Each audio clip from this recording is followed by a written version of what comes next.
Assalamualaikum warahmatullahi wabarakatuh. Perkenalkan, nama saya Ahmad Nasrullah, guru IPS SMP IT Asyukri. Dengan berbekal semangat kami melangkah, menjalin ukhuwah dan tekad membaca, menuju mutu pendidikan Indonesia, melahirkan generasi cerdas mulia. Pada kesempatan video kali ini saya akan menjelaskan materi pembelajaran IPS tentang dinamika interaksi sosial.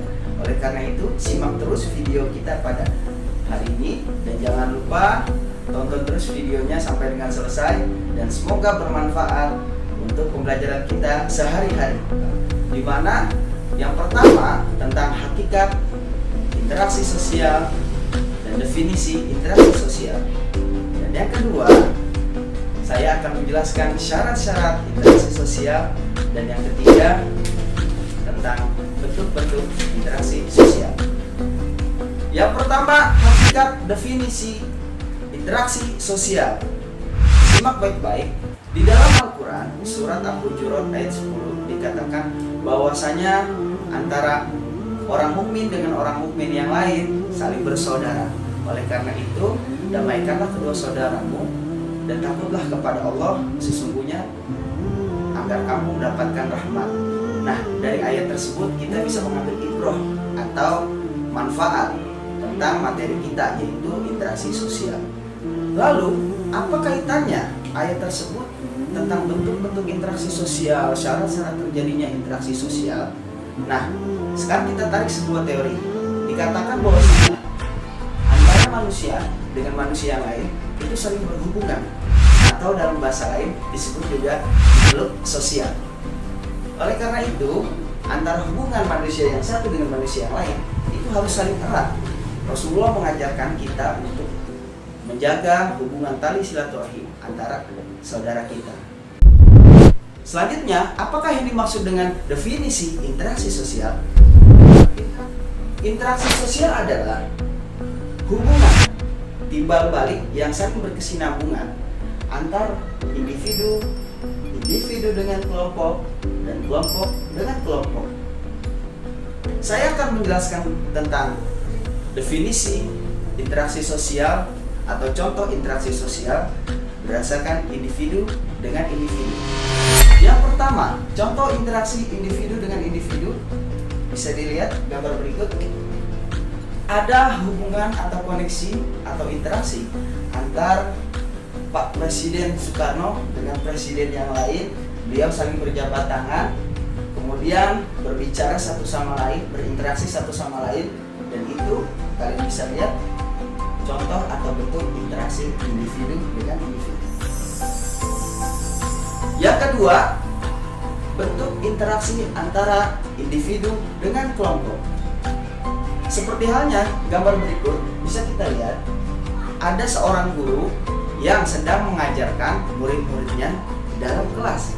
Ketika terjadi sebuah bentuk interaksi, maka pola tersebut dikatakan bentuk interaksi individu dengan kelompok. Selanjutnya, pola yang ketiga yaitu bentuk interaksi antar kelompok dengan kelompok. Misalnya, ada pertandingan sepak bola antara klub yang satu dengan klub yang lain, kemudian mereka saling bertarung atau berkompetisi merebutkan gelar. Nah, dalam bentuk interaksinya atau pola interaksinya disebut dengan interaksi kelompok dengan kelompok. Bagaimana sampai di sini dapat dipahami materi berikut? Dan selanjutnya saya akan menjelaskan tentang syarat-syarat terjadinya interaksi sosial. Menurut Sujono Sukanto, syarat-syarat interaksi sosial terdapat dua. Yang pertama, ada kontak sosial. Yang kedua, ada komunikasi sosial. Apakah yang dimaksud dengan kontak sosial dan apakah yang dimaksud dengan komunikasi sosial? Kontak sosial adalah suatu bentuk atau cara berhubungan antara orang yang satu dengan orang yang lain dan saling menyampaikan pesan. Komunikasi adalah cara atau bentuk tujuan untuk menyampaikan pesan. Nah, yang pertama saya akan menjelaskan sedikit tentang bentuk-bentuk komunikasi. Bentuk komunikasi ada dua cara. Yang pertama, komunikasi primer, yaitu bentuk komunikasi secara langsung. Misalnya, ketika saya mengajar di kelas, kemudian saya bertanya kepada murid saya, itu namanya bentuk komunikasi secara langsung. Yang kedua, ada bentuk komunikasi secara tidak langsung atau sekunder. Misalnya, contoh, saya menghubungi atau memberikan memo kepada murid saya, "Nak, besok jangan lupa ada PR ya, tolong dikerjakan halaman sekian, materi sekian." Begitu. Sampai di sini. Selanjutnya, faktor-faktor terjadinya interaksi sosial. Faktor-faktor terjadinya interaksi sosial, yang pertama ada yang disebut dengan imitasi. Dari katanya saja kita tahu ya, imitasi. Apa itu imitasi? Perhatikan penjelasan berikut. Imitasi adalah bentuk atau sikap menyamai orang lain ya. Contoh seperti misalkan anak-anak sekarang meniru budaya Korea atau K-popers ya, itu tidak baik. Oke. Yang kedua ada identifikasi. Identifikasi ini lebih dalam daripada imitasi, yaitu sikap menyerupai atau menyamai orang lain secara keseluruhan. Apa bedanya? Bedanya kalau imitasi hanya sebatas meniru secara pakaiannya saja. Sementara jika identifikasi bisa dilihat dari sikapnya, tingkah lakunya, serta bentuk fisiknya atau kostumnya itu benar-benar menjadikan orang lain. Contoh misalkan ada orang yang ngefans terhadap Michael Jackson, dia begitu. Yang ketiga ada yang disebut, perhatikan, dengan sugesti. Apa itu sugesti? Sugesti adalah sebuah dorongan atau perintah yang diberikan oleh orang lain kepada kita ataupun audiens ya. Dan kemudian kita melakukan perintah tersebut. Contoh misalkan ada seorang guru yang meminta muridnya, "Nak, tolong ambilkan bapak pulpen." Kemudian dia melakukan. Itu disebut dengan namanya sugesti. Selanjutnya ada yang disebut dengan namanya simpati. Apa itu simpati?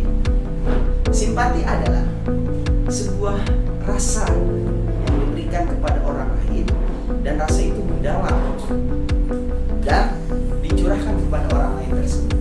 Contoh, misalkan ketika ada seorang pria melamar wanitanya dan kemudian menikah, itu menunjukkan rasa simpati. Selanjutnya, setelah simpati ada empati, yaitu bentuk daripada akumulasi dari simpati. Apa itu empati? Empati adalah rasa yang sangat mendalam dan kemudian ditunjukkan kepada aksi. Selanjutnya, contoh dari empati.